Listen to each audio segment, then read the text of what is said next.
Welcome guys, today I am with the AirPods Pro 2nd generation and I'm going to show you how you can enter pairing mode manually. So as you can see, currently they are not visible to my iPhone. What do we have to do?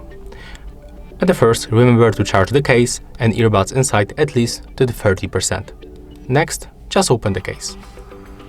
As you can see in my case, there is the automatic detection, but I'm going to show you how to make it manually, as I said on this video. So we have to use this back button. We have to click and hold this button with earbuds inside until this indicator on the front starts blinking white. So let's make it right now. Click and hold on the indicator on the back button and take a look on the indicator. As you can see right now it is blinking quickly, so we can release the button.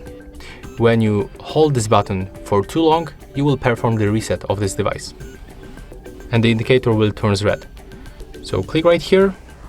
If it is still not visible, you can just turn off the Bluetooth and turn it on back.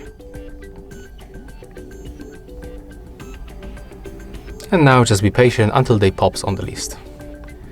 As you can see, here it is. So what do you have to do? Just click once. And as you can see, right now we are successfully connected. And that's the method to enter the pairing mode on the AirPods 2nd generation, AirPods Pro 2nd generation manually. If you find this video helpful, remember to leave a like, comment and subscribe. And if you are looking for other videos with the AirPods Pro 2nd generation, just take a look on our YouTube channel. See ya!